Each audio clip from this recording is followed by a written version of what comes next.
महिमा सतगुर बचन 8वां शब्द 13वां। सतगुर सरन गहो मेरे प्यारे, कर्म जुगात चुकाए।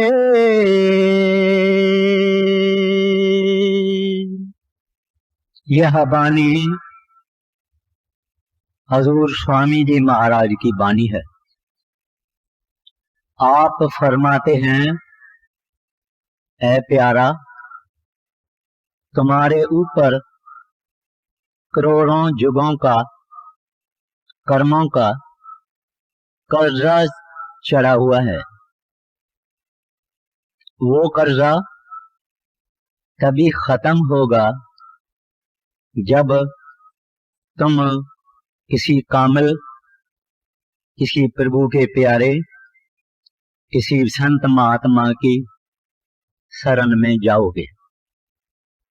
अब हम देखने की कोशिश करते हैं कि यह कर्जा जिसका स्वामी जी महाराज जिक्र करते हैं कर्मों का, वो क्या है।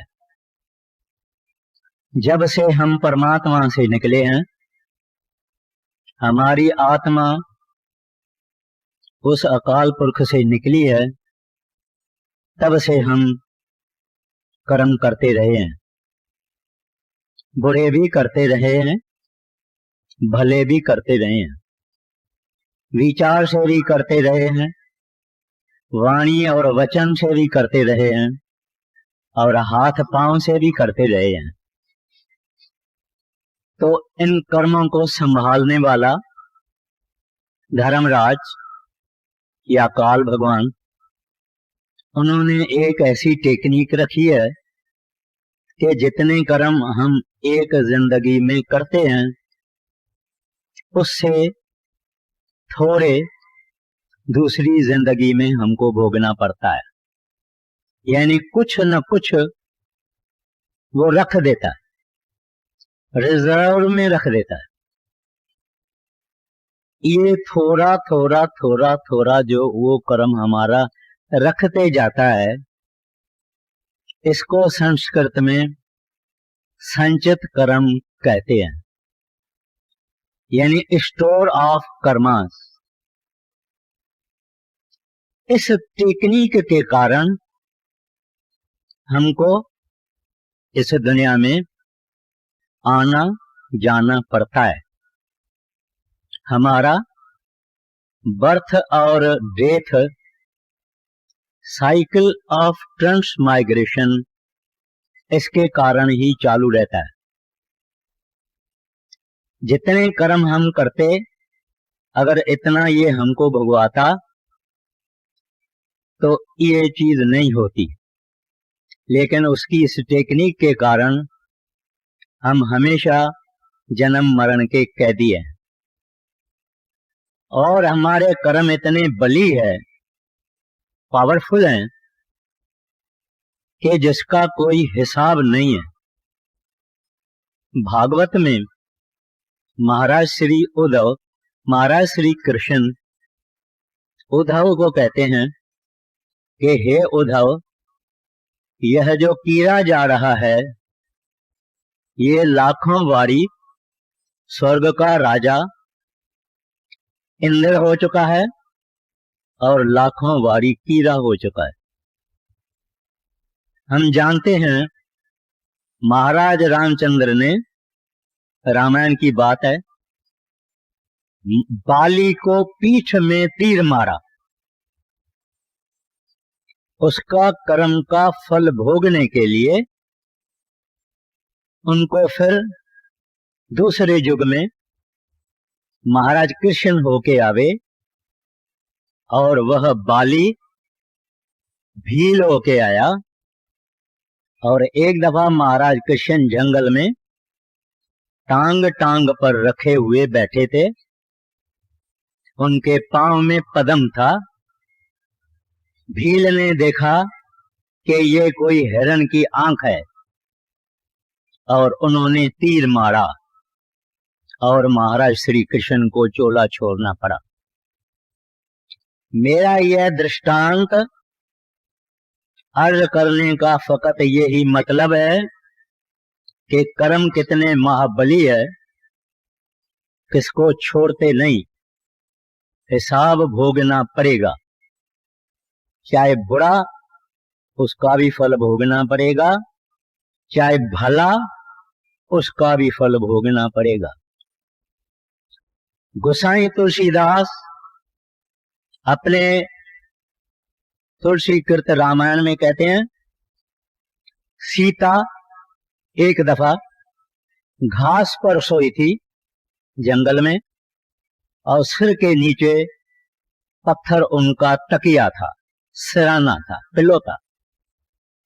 गोसाई तुलसीदास कहते हैं, ये सीता जो रामचंद्र की औरत, दशरथ की नूंह, जनक की लड़की,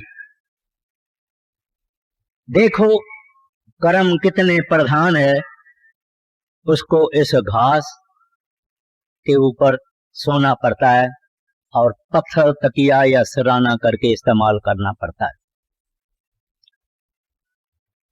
हमारा वो जखीरा कर्मों का इतना भयंकर है कि हम उससे मुक्त नहीं हो सकते हैं। कारण बुरा करते हैं, उस बुरे का फल भोगने के लिए, अच्छा काम करते हैं, उसका फल भोगने के लिए इस दुनिया में आना पड़ता है। तो इसका जन्म मरण चालू है। बुरे वाले को लोहे की हथकड़ियां है, भले वाले को सोने की हथकड़ियां हैं, लेकिन है दोनों पैदी। ये है हमारी पिक्चर, ये है हमारी तस्वीर। गुरु नानक साहब ने जब ये हाल देखा, उन्होंने कहा, बाबा जग फाथा महाजाल। कहते हैं ये सारा जगत एक महाजाल में फंसे हुए हैं। महाजाल क्यों कहते हैं? क्योंकि ये मुक्ति हासिल कर ही नहीं सकता। बुरा करता है तो भी आता है, भला करता है तो भी आता है। अब इसके लिए स्वामी जी महाराज कहते हैं कि ए प्यारा, तू किसी संत महातो तुम इस कैद खाने से आजाद हो जाओगे। उन्होंने वर्ड इस्तेमाल किया है शरण। संत मत में दो रास्ते हैं प्रभु को पाने के लिए, हरि को पाने के लिए, रब को पाने के लिए। एक रास्ता है भजन और सिमरन का, यानी मेडिटेशन का, यानी अभ्यास का। एक रास्ता है यानी साधना का। दूसरा रास्ता है किसी कामिल के शरण में जाना। शरण का मतलब है टोटल और कंप्लीट और अनकंडीशनल सरेंडर। भजन सिमरन तो थोड़ा बहुत हम करते हैं और आदमी कर भी सकता है, लेकिन शरण लेनी बड़ी मुश्किल चीज है। शरण का मतलब है कि आदमी अपने आप को पूरी तरह से दे देवे, सवाल नहीं, यानी सोल्ड आउट, यानी कंप्लीटली सरेंडर, नो क्वेश्चन। जिस तरह से एक गुलाम बिक्री हो जाता है तो वो गुलाम कुछ बात नहीं कर सकता, कुछ बोल नहीं सकता। इस तरह से शरण है, बड़ी मुश्किल है। कबीर साहब की घरवाली माता लोई, एक दिन कबीर साहब ने उनको कहा, आप बाहर जाओ, कुछ मट्टी ले आओ। वो गई, मट्टी ले आई। बोले इसमें घी डालो, घी डाला। बोले इसको गूंदो, उसको गूंदा। फिर बोले इसको बाहर फेंक दो, बाहर फेंक के आ गई। आजकल की औरत होती तो कहती कि मेरे पति का दिमाग ठीक नहीं है, मगर उसने ऐसा नहीं कहा, क्योंकि उन्होंने कबीर साहब की शरण ली थी। वहां हाउ एंड व्हाई नहीं होती है, इस वास्ते ये शरण लेना बहुत कठिन है। कोई मुश्किल ये शरण ले सकता है। शरण का मतलब कि मन के अंदर खैंचा तानी नहीं होवे, मन कोई सवाल नहीं जगावे। वो आदमी, जैसे महाराज श्री कृष्ण कहते हैं, नेह कर्मी, यानी वो कर्म का तो कोई फिक्र नहीं, फल का कोई फिक्र नहीं करो। बगैर किसी आशा से, फल से तुम कर्म करो। ये और कभी नहीं हो सकता है, फकत शरण में हो सकता है। शरण वाला जब शरण लेता है तो वो ऐसे हैं कि he is sold out. Gita में 700 के करीब श्लोक हैं। महाराज श्री कृष्ण ने अर्जुन को वो सब श्लोक सुनाए। अर्जुन ने कहा, महाराज मैं तो घबरा गया हूं, मैं तो कंफ्यूज हो गया हूं, मेरे को कोई आसान तरीका बताओ। महाराज कृष्ण ने उसको कहा, मैं तुमको एक आसान तरीका बताता हूं। वो आसान तरीका उन्होंने क्या बताया? कहते हैं सर्वधर्मा परित्यज, कहते हैं सब बातों को, सब तरीकों को, सब रास्तों को छोड़ दो। क्या करो? मामेकम शरणम वर्ज, सरेंडर योरसेल्फ टू मी, मेरी शरण में आ जाओ। गीता अर्जुन ने नहीं समझी, घबरा गया, इस वास्ते विनती किया कि मुझे कोई आसान तरीका बताओ। और वो आसान तरीका उनको ये बताया गया कि तुम मेरी शरण में आ जाओ। अब हमारे मन में सवाल होता है कि ये शरण की अवस्था, शरण की अवस्था क्या है? बादशाह इब्राहिम अदहम, गल्फ कंट्रीज में एक बादशाह था। उसके पास एक स्लेव आया, एक गुलाम आया। वो गुलाम को बादशाह कहता है, तुम्हारा नाम क्या है? कहता है, जो आप रखो। बोलते हैं, किस किस्म का खाना खाओगे? बोले, जो आप खिलाओ। किस किस्म का कपड़ा लेओगे? कहते हैं, जो आप देओ। क्या काम करोगे? बोले, जो आप करवाओ। आखिर में बादशाह ने उसको कहा, तेरी कोई ख्वाहिश है? कहता है, बादशाह, गुलाम की भी कोई ख्वाहिश होती है। The one who has surrendered himself totally, completely, वो क्या ख्वाहिश कर सकता है? आदमी जब शरण में आता है, उसकी मां निकल जाती है, मैं हूं, मेरा है, ये निकल जाती है।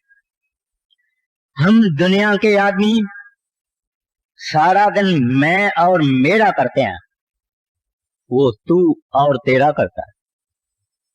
गुरु नानक साहब जी महाराज मोदी खाने में नौकरी की और वहां आटा देते थे।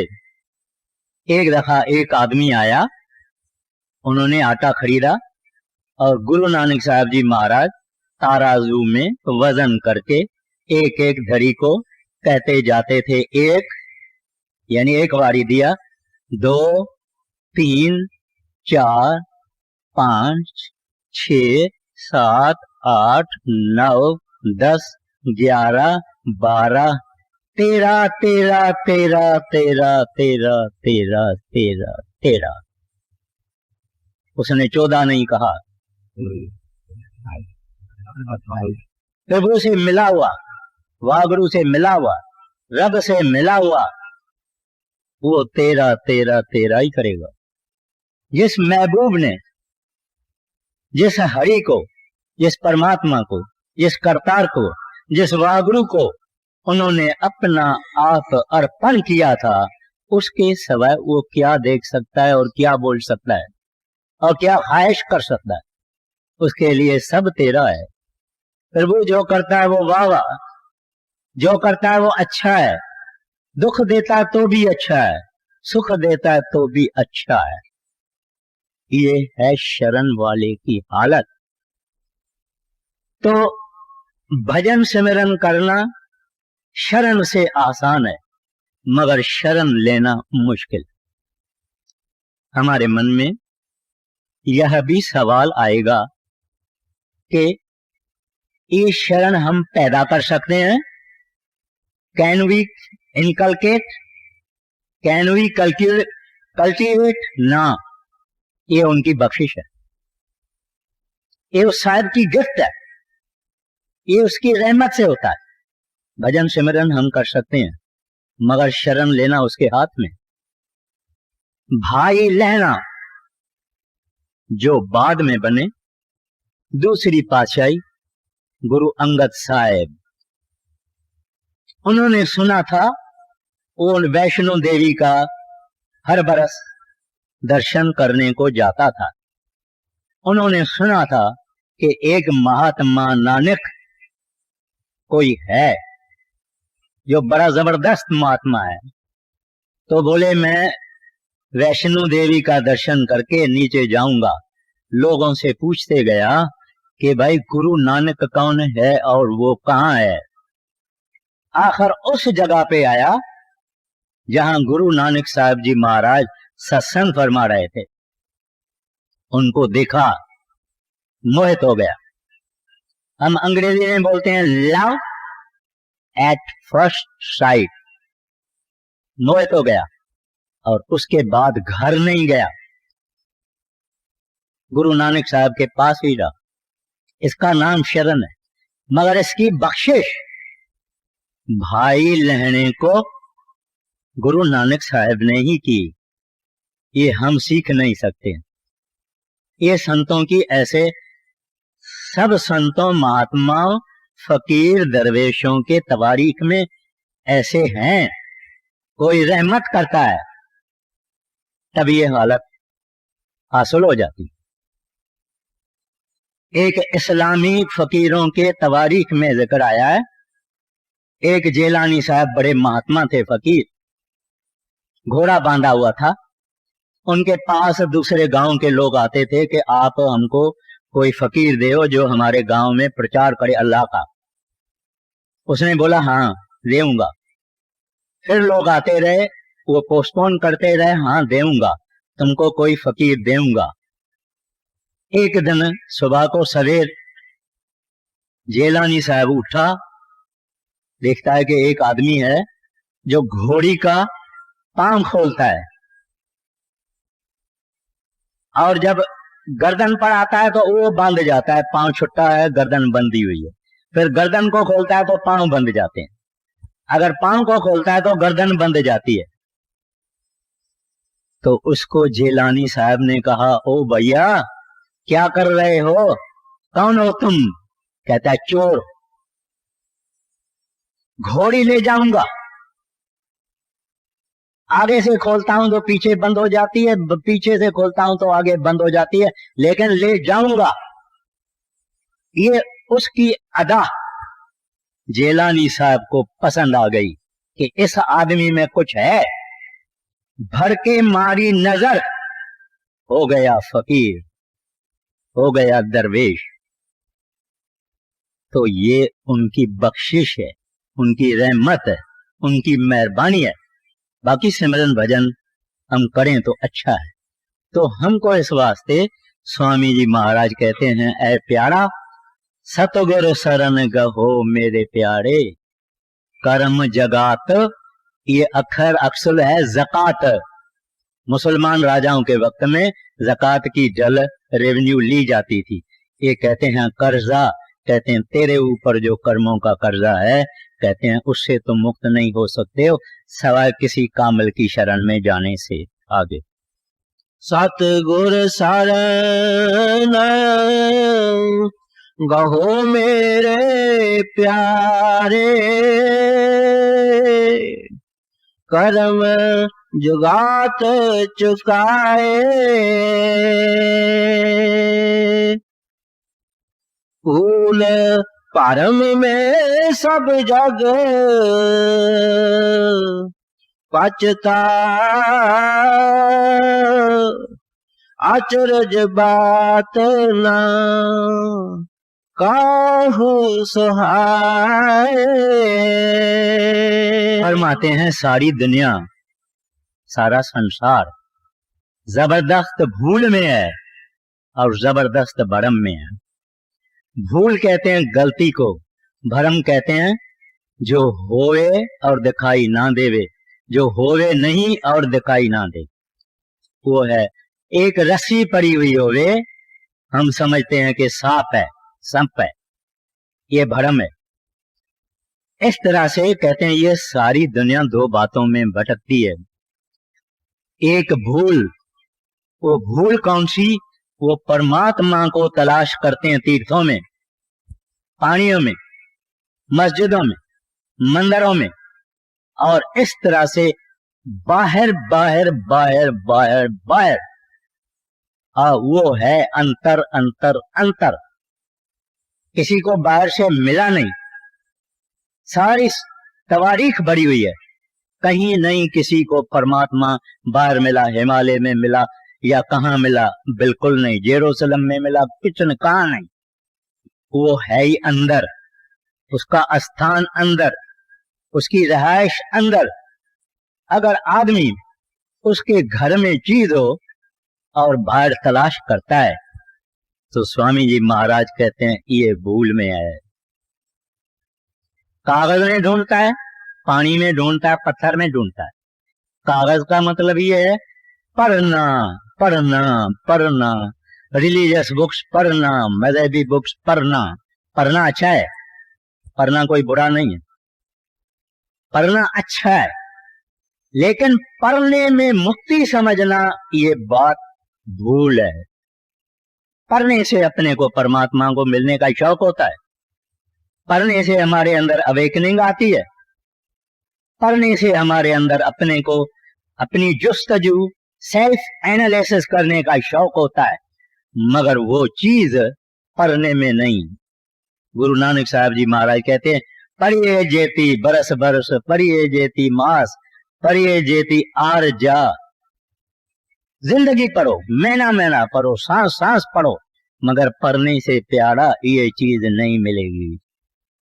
ये तो तुमको किसी कामिल के पास जाना पड़ेगा, वो तुमको नाम की बख्शिश करेगा और उसकी तू कमाई करेगा, मेहनत करेगा, तब मिलेगी।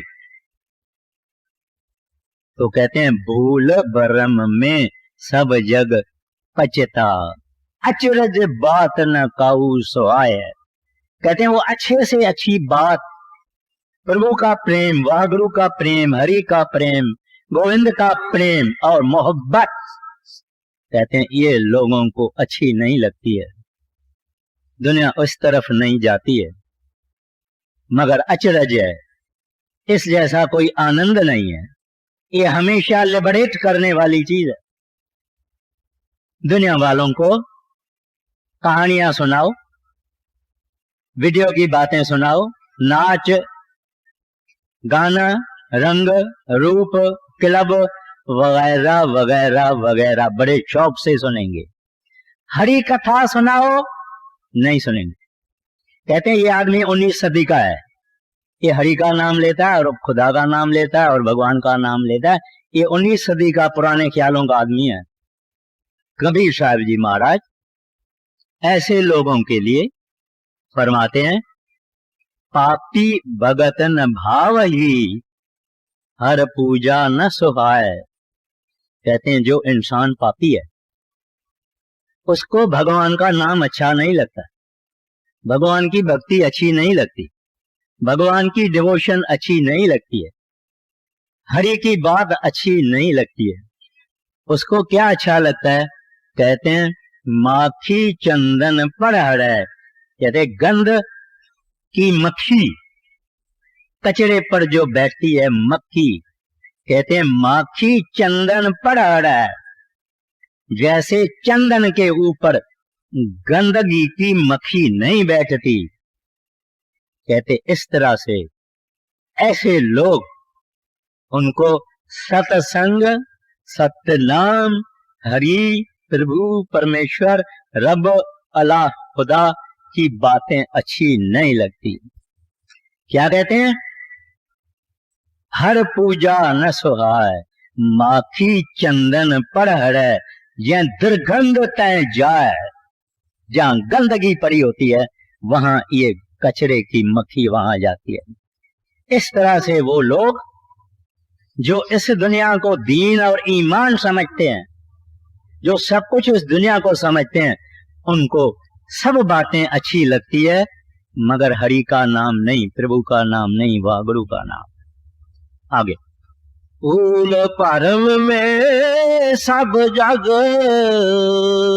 पचता,